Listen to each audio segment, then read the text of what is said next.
Pitong pinakamaswerteng panaginip, simbolo na magiging milyonaryo ka.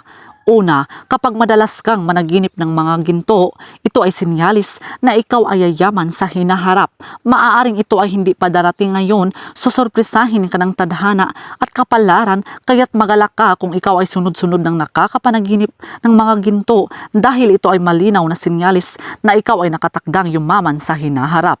Pangalawa, kapag madalas kang managinip na lumulutang, ito ay sinyalis na ikaw ay suswertihin at nakatakda kang yumaman sa miyembro ng inyong pamilya, kaya magalak ka kung sunod-sunod na ang panaginip mo na ikaw ay lumulutang o lumilipad, tanda ito na makakahawak ng milyon-milyon na pera sa hinaharap. Pangatlo, kapag madalas kang managinip na nagluluto ng napakasarap na isda, ito ay sinyalis na hindi ka na mamumroblema sa iyong kakainin sa hinaharap. Ito ay sinyalis na susurpresahin ka ng malaking blessing sa iyong buhay, talagang hindi mo aakalain na darating sa iyo ang swerte, kaya magalak ka kung ito ay palaging nagpapakita sa iyong panaginip. Isa itong malinaw na sinyalis na nakatakda kang yumaman sa miyembro ng inyong pamilya. Pang-apat, kapag madalas kang managinip ng tai, ito ay sinyalis na ikaw ay makakahawak ng napakaraming pera sa lalong madaling panahon. Ito ay isang malaking sinyalis na ikaw ay mananagana na sa miyembro ng inyong pamilya at magugulat na lamang sila sa biglaan mong pag-angat o pagsikat. May darating sa iyong opportunity o pagkakakitaan na hindi mo inaasahan. Ito ay isang malaking sorpresa na darating sa iyong buhay, kaya maging masaya ka na kapag palagi ka nang nananaginip ng tai.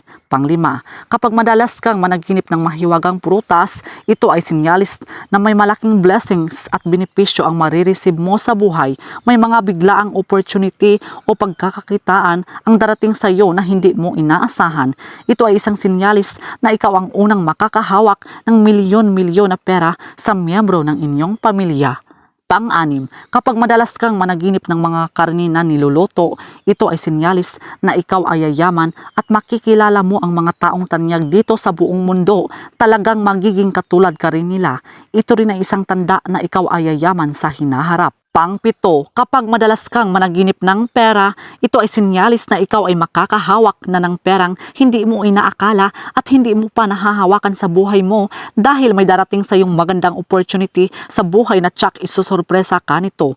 Lahat ng iyong mga hinanakit ay mawawala dahil may darating sa iyong napakagandang bagay na tsak ikakasaya mo. Ito na ang panibagong simula ng buhay na itinakda sa iyo ng tadhana. So yun lang po mga kaibigan. So please do subscribe and hit the notification bell para ma-update po kayo sa susunod na mga videos. Maraming salamat.